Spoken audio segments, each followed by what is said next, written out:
عمار. نعم یا ملک قال الموت. الترمذي رحمه الله أخبرني موسى بن هشام حدثنا يزيد بن هارون قال اخبرنی لا يحل لأحد اخبرنی أن يروى ابھی ایک منٹ. اخبرنی أخبرني موسى بن هشام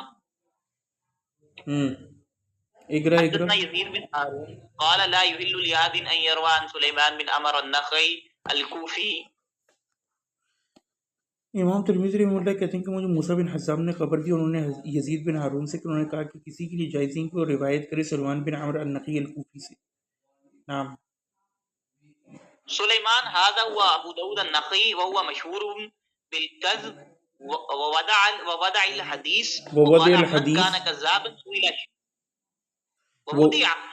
وودع الحدیث اور بالکذب صح بالكذب وودع الحديث وقال أحمد كان كذابا سئل شريك عنه فقال ذاك كذاب النخع. کذاب النقع. اس کے بعد سلیمان جو کہ ابو داؤد النقی ہیں وہ کہتے ہیں کہ سلیمان جو نہیں ابو داؤد النقی ہے اور یہ مشہور تھا قذب اور وضع حدیث کے ساتھ، یعنی کہ حدیثیں گھڑتا تھا. اور امام احمد نے کیا کہا؟ امام احمد نے کہا کہ کذاب تھا، اور شریک سے جب اس کے بارے میں پوچھا گیا تو انہوں نے کہا کہ نق کا کذاب تھا. وقال ابن معین، اور ابن معین نے کہا کانا اکذب الناس کہ لوگوں میں سب سے بڑا جھوٹا تھا. نام اقرا. وقال قتيبة هو معروف بالكذب ونسبه إلى الوضع أحمد وإسحاق ويحيى وغيرهم. وقال ابن أبي أجمعوا على أنه يدع الحديث. اجمعوا علی انه یدع الحدیث. اور قتیبہ کہتے ہیں کہ یہ معروف تھا کذب کے ساتھ، جھوٹ کے ساتھ، اور ونسبوا الیہ ونسبہ الیہ، اور اس کی نسبت کی گئی وضع کی طرف، یعنی کہ حدیثیں گھڑنے کی طرف. اور یہ احمد نے کس نے تنصیب کری؟ ونسبہ الی وضع احمد و عیزق و یحییٰ وغیرہم، احمد اور اسحاق اور یحییٰ اور ان کے علاوہ لوگوں نے. اور ابن عدی نے کیا کہا؟ اجمعوا علی انہ یدع الحدیث، کہ سب اس بات پر متفق ہو گئے، جمع ہو گئے کہ حدیثیں گھڑتا تھا. سمجھے؟ اجتمعوا علی انہ یدع الحدیث. قال الترمذی رحمہ اللہ. انتظر شویہ صح ابدا. اقرا.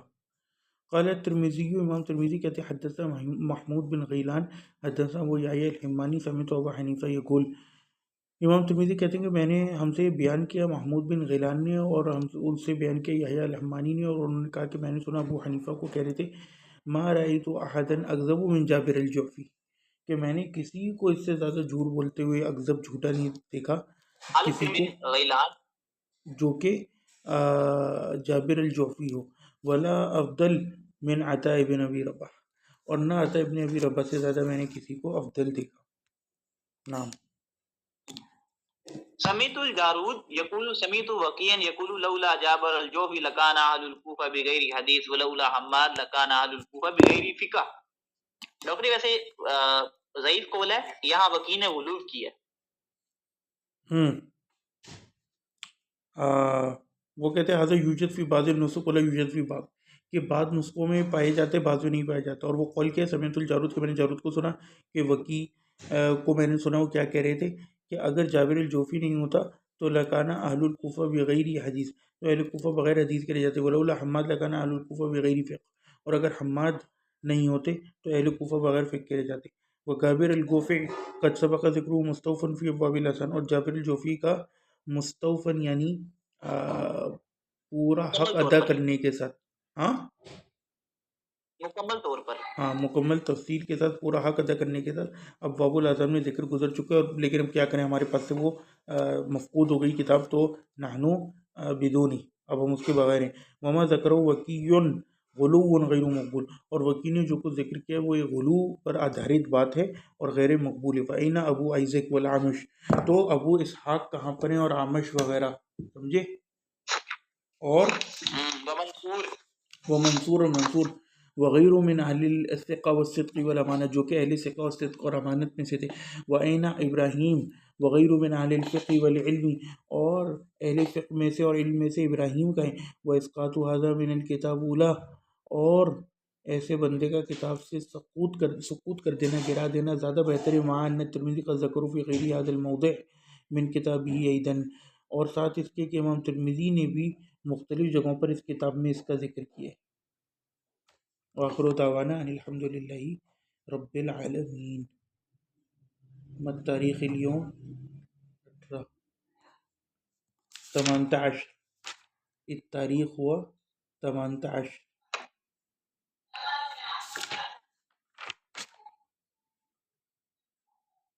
دیکھو یہاں پر نا جو لوگ یہ سوال کرتے ہیں کہ بھئی ہم اس سے کیوں نہیں لیتے، آپ نے اس سے کیوں چھوڑ دی، یہ بھی ایک لوگوں کا سوال ہے جو نئے نئے علم حدیث کی طرف آتے ہیں، یا نئے نہیں ہوتے پرانے ہوتے، لیکن شیعہ ان کے اندر نا ایک وہ ڈال دیتے ہیں کہ تم نے ہمارے سلیم بن قیس کو اس کے خلاف تم لوگوں نے اجماع کر لیا۔ تو یہی تو پوائنٹ ہے کہ سبیل المومنین پر ہم نے چلنا ہے، کہ وہ یہ کہہ رہے ہیں کہ اتنے سارے لوگ کہاں ہیں کہ وہ یہ سب کچھ اور روایت کر رہے ہیں، تمہارا ایک بندہ روایت کر رہا ہے، وہ اس کی بات پہ کیسے یقین کر لیں۔ یہ ہے سب سے بڑا پرابلم، یہ ہے قبر واحد جو مردود ہوتی ہے۔ فرق سمجھیں، ایک قبر واحد ہوتی ہے سکہ کی، ایک قبر واحد ہوتی ہے ایسے بندے کی، وہ مردود ہے۔ اور سکہ کی بھی جو قبر واحد ہے نا، اس پہ ہم کئی بار ڈسکس کر چکے ہیں کہ اصلاً ہر حدیث قبر واحد ہے سوائے چند متواتر حدیث کے۔ مسئلہ یہ ہوتا ہے کہ غریب اور قبر واحد میں ہم فرق کیسے کریں۔ غریب وہ ہوتی ہے جو کہ دوسرے یا تیسرے درجے میں، یعنی تابعین یا تبع تابعین کی جنریشن میں آ کے مشہور ہو جائے۔ جو حدیث تابعین اور تبع تابعین کی جنریشن میں بھی آ کے مشہور نہ ہونا، وہ غریب ہوتی ہے۔ اب سوال یہ پیدا ہوتا ہے کہ بہت سی ایسی صحیح حدیث ہیں جو کہ غریب ہیں، تو ہم کہتے ہیں ہاں اگر تو وہ ائمہ روایت کریں، یعنی تمام طبقوں میں ائمہ ہو، تو فہو مقبول، اگر ائمہ نہ ہو تو فہو غیر مقبول۔ تیسری بات کہ اگر ائمہ بھی ہوں لیکن وہ چوتھی پانچویں صدی تک، یعنی وہ معجم الکبیر طبرانی میں آپ کو مل رہی ہے یا ایسی جگہ پہ مل رہی ہے، تو پھر سوال یہ پیدا ہوگا کہ جتنی امپورٹنٹ کتابیں تھیں شروع زمانے کی، ان کے اندر کیوں نہیں، تو ویسی بھی پھر رد ہوگی۔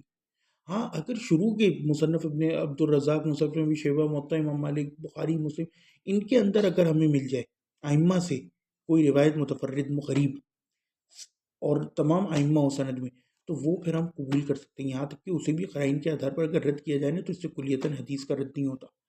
وآخر دعوانا الحمد للہ رب العالمین۔